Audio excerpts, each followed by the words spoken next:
Salut tout le monde, j'espère que vous allez bien les amis, on est parti aujourd'hui, nouvelle vidéo Mercato. On va démarrer du côté de la Juventus avec le départ de Daniele Rugani qui se profile. Il devrait arriver du côté des Pays-Bas, du côté de l'Ajax à Amsterdam sous la forme d'un prêt, ce qui est important quand même, il faut retenir. Il sera prêté 1 an donc par la Juventus. Il a quand même beaucoup joué l'année dernière, contrairement aux années précédentes où ça a toujours été quelqu'un qui était assez peu utilisé. Au final, la saison dernière, il a quand même eu du temps de jeu du côté de la Juve. Bon, c'est pas un titulaire indiscutable, Rugani, mais en tout cas, voilà, ça c'est un joueur d'équipe qui ne se plaint jamais, malgré le fait qu'on ne le considère pas comme un titulaire indiscutable, que c'est toujours un second couteau. Au final, Rugani, c'est quand même quelqu'un qui est très expérimenté dans sa carrière. Je pense qu'il peut apporter pas mal du côté de l'Ajax à Amsterdam. On poursuit, on va du côté de la Suisse. Le retour au pays pour Xherdan Shaqiri. Xherdan Shaqiri qui s'engage là où tout a démarré pour lui. Donc du côté du FC Bâle. D'ailleurs, vous pouvez jeter un petit coup d'œil. Le nouveau maillot du FC Bâle qui a un design assez particulier, Il me fait un peu penser au maillot de la Belgique avec les flammes. C'est un peu la même chose du côté du FC Bâle. Shaqiri qui évoluait depuis 3 ans maintenant du côté des États-Unis. Ça faisait déjà 3 ans qu'il était parti à Chicago et retour en Europe, donc du côté de Bâle. C'est là que sa carrière avait démarré. Xherdan Shaqiri, toujours très à l'aise avec sa patte gauche, toujours une frappe surpuissante. Je pense que voilà, du côté de Bâle qui galère quand même depuis quelques saisons, ça peut être une belle plus-value. On poursuit, on va du côté du Napoli avec l'arrivée du Brésilien David Neres qui va s'engager donc avec le Napoli, accord trouvé avec le Benfica Lisbonne, 30 millions d'euros. Tout bonus inclus.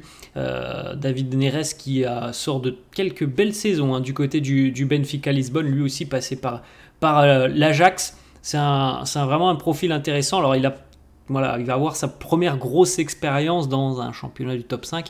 Il est passé par les Pays-Bas, notamment par le Portugal. Donc ce sont considérés comme des championnats hors top 5. Quand je parle top 5, évidemment les amis, c'est Première Ligue, Ligue 1, Bundesliga, Serie A et Liga. Donc là ça va être une belle expérience pour lui du côté du Napoli. Et il est très à l'aise techniquement. C'est quelqu'un qui est assez vif, qui a une grosse faculté d'élimination et qui en plus de ça est capable de marquer. C'est pas un très grand buteur, mais il est capable de marquer quand même une dizaine de buts par saison, et il délivre aussi pas mal de passes décisives. Donc c'est un joueur qui à mon avis peut faire des différences dans le nouveau système et la nouvelle équipe de Antonio Conte. On reste en Italie, mais cette fois-ci on va du côté de Milan où Yacine Adli devrait quitter l'AC Milan. Il n'entre plus dans les plans milanais. Yacine Adli, l'ancien bordelais notamment, qui devrait s'engager vraisemblablement en Angleterre. Alors après, il y a 3 équipes de Première Ligue qui sont intéressées. On retrouve Brentford, Leicester et Nottingham Forest. Brentford serait en tête de la liste pour le moment pour accueillir Adli, qui a aussi quand même eu pas mal de temps de jeu l'année dernière du côté de Milan. Ça fait 2 ans qu'il est du côté de Milan. Adli a eu pas mal de temps de jeu. Il a acquis pas mal d'expérience. Le problème, c'est que il y a quand même une concurrence qui est forte. Et il y a de grandes chances qu'il ait quand même beaucoup moins de temps de jeu cette année du côté de Milan. Et c'est pour ça qu'il envisage un départ. On poursuit les amis avec le deal entre Chelsea et l'Atlético. Ça aura été l'un des petits feuilletons de ce mercato estival 2024. Alors vous le savez, on en avait parlé de l'arrivée de Conor Gallagher du côté de l'Atlético. Bon, je pense que vous avez tous compris que le deal avait capoté dans les derniers instants avec Samu Omorodion aussi. Le deal avait capoté, mais tout n'est pas terminé. Chelsea et l'Atlético sont entrés cette fois-ci dans les dernières étapes d'un accord qui enverrait donc Joao Félix du côté de Chelsea, et Conor Gallagher, lui, pourrait enfin arriver du côté de l'Atlético Madrid. C'est les derniers détails. On parle d'à peu près 40 millions d'euros plus quelques petites indemnités pour Joao Félix. Donc voilà, ça devrait se faire quand même, l'Atlético qui attend depuis à peu près 1 mois et demi Conor Gallagher. Ça devrait se faire malgré le deal qui a capoté. Et Joao Félix, lui, va effectuer son retour du côté de l'Angleterre, du côté des Blues de Chelsea. On enchaîne avec une information qui concerne Kingsley Coman, c'est une information Fabrizio Romano. Kingsley Coman serait très intéressé par une nouvelle expérience, donc il envisage sérieusement de quitter le Bayern sur les prochains jours, donc les 10 gros jours en gros, hein, il reste une dizaine de jours de mercato. Il y a plusieurs possibilités qui s'offrent à lui. Évidemment, c'est un joueur qui est très courtisé. Il y a le Paris Saint-Germain intéressé, le Barça notamment aussi, et on a des clubs de première ligue qui suivent très attentivement sa situation. Fabrizio Romano annonce qu'il est fort possible que voilà, sur les 10 derniers jours de mercato, il y ait du mouvement en ce qui concerne Kingsley Coman, et il y aura peut-être un départ pour l'international français. On enchaîne, on va du côté du Stade Rennais et de l'Allemagne aussi. Arthur Théat, l'international belge, quitte donc le Stade Rennais et s'engage du côté de l'Eintracht Francfort. Du côté du Stade Rennais, on devrait par contre aller chercher pour le remplacer un international brésilien, Fabricio Bruno, qui devrait arriver en provenance de Flamengo. C'est, voilà, je pense, une belle plus-value pour le Stade Rennais d'ajouter un joueur comme Fabricio Bruno avec la mentalité sud-américaine qu'il a. C'est quelque chose qui va faire du bien au Stade Rennais, puisque justement l'année dernière, c'est quelque chose qui a été reproché aux Bretons, un petit peu le manque de caractère, et ajouter ce profil de joueurs, ce type de joueurs qui sont des joueurs vraiment qui donnent tout ce qu'ils ont sur le terrain, qui lâchent tout, ça peut être évidemment très positif, hein, pour les Bretons, pour acquérir encore plus d'expérience, même s'il y a quand même des joueurs expérimentés du côté de Rennes. On va cette fois-ci du côté du Borussia Dortmund. Il a d'ailleurs été ciblé par l'OM, mais il n'y a plus d'intérêt maintenant de la part de l'OM, puisque Marseille est allé chercher Greenwood et Eli Wahi. Donc même s'il a été cité lié à l'Olympique de Marseille, il n'ira pas à Marseille. Youssoufa Moukoko, le jeune attaquant du Borussia Dortmund, est tombé d'accord avec le Betis Séville. Il y a Nottingham Forest aussi qui est intéressé. Maintenant, il faut que le Betis puisse tomber d'accord avec le Borussia Dortmund, un jeune attaquant explosif, beaucoup de qualité de vitesse. Il est très puissant aussi sur ses appuis. Youssoufa Moukoko. On va du côté de l'Angleterre à Ipswich qui a été battu lors de la première journée par les Reds de Liverpool. 2-0, là aussi un groupe relativement juvénile, hein, du côté d'Ipswich. Quand on regarde la compo, il y a quand même une grosse ossature de l'équipe qui était en Championship l'année dernière. Et il faut ajouter des joueurs d'expérience, sinon ça risque d'être très compliqué, hein. Il y a un gouffre énorme entre la Championship et la Premier League. Donc l'arrivée de Calvin Phillips, qui arrive en provenance de Manchester City sous la forme d'un prêt. Pep Guardiola a annoncé qu'il y avait peut-être un avenir pour Phillips du côté de Manchester City, mais que pour le moment il avait besoin de trouver du temps de jeu, et qu'il méritait d'ailleurs, hein, du temps de jeu. Donc il va le trouver du côté d'Ipswich, où à mon avis il va devenir très rapidement un titulaire indiscutable. On se souvient de lui, de ses prestations du côté de Leeds, hein. Il a un énorme volume, Calvin Phillips. Après, à City, la concurrence est énorme et ça a été un peu compliqué pour lui. Mais il aura la possibilité de revenir du côté de City, peut-être dans un an. On va du côté du Paris Saint-Germain, le PSG qui a donc perdu Gonzalo Ramos, sorti sur blessure lors de la première journée face au Havre. Mauvaise nouvelle, même très mauvaise nouvelle, c'est une fracture au niveau de la cheville pour Gonzalo Ramos. Au minimum, c'est 3 mois d'absence, donc c'est un gros coup dur quand même, puisque Luis Enrique, je pense, misait sur Gonzalo Ramos pour être le numéro 9 du Paris Saint-Germain. Et on l'a vu d'ailleurs, c'est lui qui a démarré en tant que titulaire face au Havre. Par la suite, Kolo Muani est rentré, et Kolo Muani va pour le moment assurer l'intérim entre guillemets. C'est quoi, il va prendre sa place de titulaire, je pense. Mais le PSG pourrait se montrer intéressé par un numéro 9. Alors au final, il y a certains médias qui disent que le PSG ne va pas aller chercher de 9. Il y en a d'autres qui disent que le PSG va quand même aller chercher un 9 sur les derniers jours de mercato. Donc difficile de savoir qui dit vrai, qui dit faux. En tout cas, il semblerait que le PSG ait intensifié ses discussions et les contacts avec les représentants de l'attaquant nigérian Ademola Lookman, l'attaquant de l'Atalanta Bergame. Il y a des discussions qui sont en cours entre le joueur et le Paris Saint-Germain. D'ailleurs, l'attaquant nigérian serait très enclin à l'idée de rejoindre le club de la capitale. C'est bon, si vous suivez la Serie A, ou ne serait-ce que vous avez regardé juste un match l'année dernière, la finale de l'Europa League, et ben vous avez tout le panel des qualités de Lookman face au Bayer Leverkusen. Rapidité, la rapidité dans l'exécution de ses gestes, la vitesse. Il est très virevoltant, hein, on ne sait pas trop de quel côté il va partir. Il est à l'aise devant le but, c'est un bon joueur d'équipe. C'est pas quelqu'un qui se cantonne à un rôle de pur numéro 9 dans la surface de réparation, loin de là. C'est quelqu'un qui est très très mobile offensivement, qui est capable de prendre la profondeur. Donc c'est un attaquant hyper complet, Lookman. Je pense que c'est pas hyper cher. Après, évidemment, peut-être que l'Atalanta va être un peu gourmande. C'est possible, hein, quand tu sais que le joueur a quand même une aura maintenant. Hein. On le considère très sérieusement comme un très bon attaquant, Lookman. Donc évidemment que sa valeur est quand même assez importante, mais je pense pas quand même que ça va chiffrer à plus de 70 millions d'euros. En tout cas, j'ose espérer que ça ne sera pas plus de 70 millions d'euros, mais c'est quand même un joueur qui peut être intéressant, hein. Que ce soit pour le PSG ou pour une autre équipe.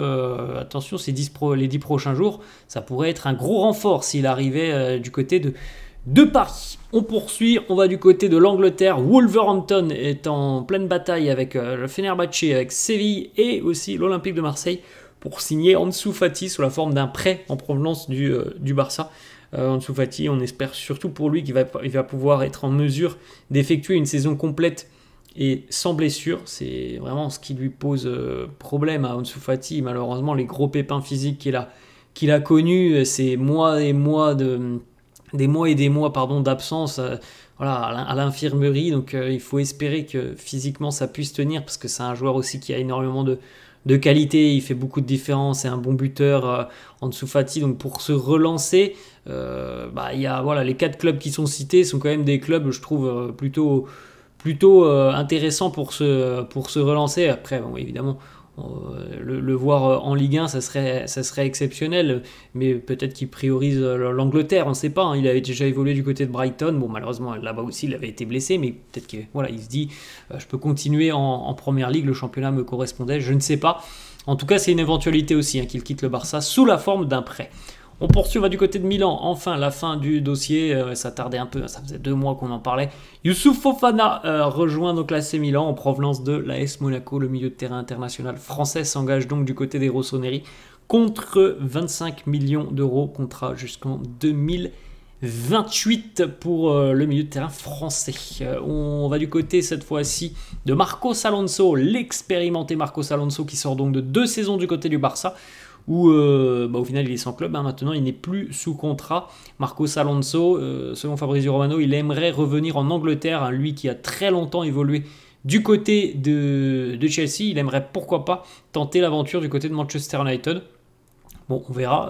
Je ne sais pas si Manchester United est intéressé par Marcos Alonso, mais en tout cas c'est un joueur expérimenté, et évidemment qu'il y a beaucoup de clubs qui, je pense, hein, pourraient très sérieusement considérer cette option sur les prochains jours du mercato. On reste du côté de Manchester United avec le défenseur suédois Victor Lindelof, qui ne fait pas partie des titulaires indiscutables du côté de Manchester United, qui est un petit peu poussé vers la sortie. On a en Italie la Fiorentina qui se montre très intéressée et qui travaille donc avec les représentants de Lindelof sur les conditions contractuelles d'un contrat peut-être pour le défenseur suédois du côté de l'Italie. Alors on sait aussi il y a une petite quinzaine de jours, hein, que José Mourinho et le Fener étaient intéressés. Bon, visiblement c'est pas allé plus loin pour le moment, et peut-être que le Fener reviendra à la charge. On retourne en Angleterre. L'ancien Rennais Leslie Ugochukwu rejoint Southampton en prêt en provenance de Chelsea. Donc le salaire va être pris en charge par les Blues de Chelsea. Il n'y a absolument aucune option d'achat. Donc il va passer 1 an du côté de Southampton. Il aura, je pense, un petit peu de temps de jeu, peut-être même beaucoup de temps de jeu. Il n'en avait pas évidemment du côté de Chelsea. Ça fait partie des joueurs que les Blues de Chelsea sont allés chercher. Je crois que c'est l'année dernière qu'ils sont allés le chercher à Rennes. Très très jeune profil, bon, qui semble être un joueur assez talentueux, mais bon, c'est quand même un peu léger, hein, à cet âge-là d'arriver à Chelsea en Première Ligue. Donc évidemment, Chelsea le prête pour qu'il puisse s'aguerrir, obtenir du temps de jeu du côté de Southampton. On va du côté de Tottenham où les Spurs, après avoir été chercher Dominique Solanke la semaine dernière, ils vont chercher un autre attaquant, un autre profil assez surprise, Wilson Odobert. Il est français, hein, Wilson Odobert. Il a évolué notamment du côté de Troyes. Alors l'année dernière, il était à Burnley, il a fait une belle saison, très très très régulièrement titulaire à Burnley. Il a marqué d'ailleurs en début de semaine avec Burnley pour le premier match des Clarets de Burnley pour leur retour en Championship, vu qu'ils sont descendus l'année dernière. Il a marqué en début de semaine. Tottenham va investir sur lui à peu près 30 millions d'euros, 5 ans de contrat. C'est un joueur très très explosif. Il fait penser... Alors physiquement aussi, il fait penser, avec ses dreads, il fait penser un petit peu à Bradley Barcola dans le style, avec beaucoup de percussions, beaucoup de vitesse. Après, bon, il n'est pas encore très à l'aise au niveau finition, Wilson Odobert, mais c'est quelqu'un qui fait d'énormes différences et très à l'aise techniquement. On poursuit du côté de l'Angleterre toujours, hein, ça bouge un peu du côté de la Première Ligue. Ivan Toney n'était pas dans le groupe de Brentford ce week-end pour la première journée de PL des Bees face à Crystal Palace. Ivan Toney n'était pas dans le groupe parce que l'entraîneur de Thomas Frank, l'entraîneur de Brentford, a annoncé que il se passe des choses en coulisses pour Ivan Toney, donc il y aura peut-être un départ d'ici une dizaine de jours. Faut se rappeler que Ivan Toney avait été suspendu pour des paris sportifs, qu'il est revenu, qu'on pensait le vendre 100 millions, il partira certainement pas pour 100 millions d'euros, il pensait rester en Première Ligue, Manchester United, Tottenham. Au final, ça sera peut-être ni l'un ni l'autre. À l'heure actuelle, il y a un club qui est très intéressé, c'est en Arabie Saoudite, c'est le club d'Al Ahly. Pour le moment, il n'a pas pris sa décision, Ivan Toney. Peut-être qu'Arsenal reviendra à la charge, je ne sais pas. Arsenal aussi, il y a quelques semaines, était cité comme un club potentiellement intéressé par Ivan Toney. On reste du côté de l'Angleterre avec l'Argentin Giovanni Lo Celso qui intéresse 3 clubs, Aston Villa, la Roma et le Betis. Il n'entre pas dans les plans des Spurs de Postecoglou cette saison, donc voilà, la possibilité pour lui d'aller trouver du temps de jeu ailleurs, chez des équipes joueuses, ambitieuses. C'est tout ce qu'il aime, je pense, parce que c'est un profil qui aime avoir du ballon, qui aime toucher le ballon. Villa, la Roma, le Betis, c'est des équipes très joueuses offensivement, donc ça peut être intéressant pour lui. Tottenham ne sera pas hyper gourmand, on demandera certainement une quinzaine de millions d'euros. On va du côté de Gérone en Espagne. Pau Lopez, donc l'ancien gardien marseillais, s'engage du côté de Gérone sous la forme d'un prêt avec une option d'achat de 6,5 millions d'euros. Et on va terminer, les amis, avec une autre information qui concerne l'Olympique de Marseille, mais là, cette fois-ci, c'est une prolongation de contrat. Le défenseur argentin Léo Balerdi continue l'aventure avec l'OM jusqu'en 2028. Il a longtemps été considéré comme un flop à son arrivée du côté de Marseille. Ça fait bien 1 an et demi maintenant que Balerdi est devenu un élément très important, un patron de l'arrière-garde phocéenne. Et il est vraiment apprécié aussi par le public marseillais parce que il a cette mentalité sud-américaine et il se plaît très bien du côté de Marseille. Donc c'est une bonne nouvelle pour l'OM. Balerdi continue l'aventure jusqu'en 2028. Voilà les amis, la fin de cette vidéo. J'espère que ça vous a plu. N'hésitez pas comme d'hab à lâcher un petit pouce bleu. N'hésitez pas non plus à vous abonner à la chaîne. Moi je vous laisse et je vous dis à la prochaine. Ciao!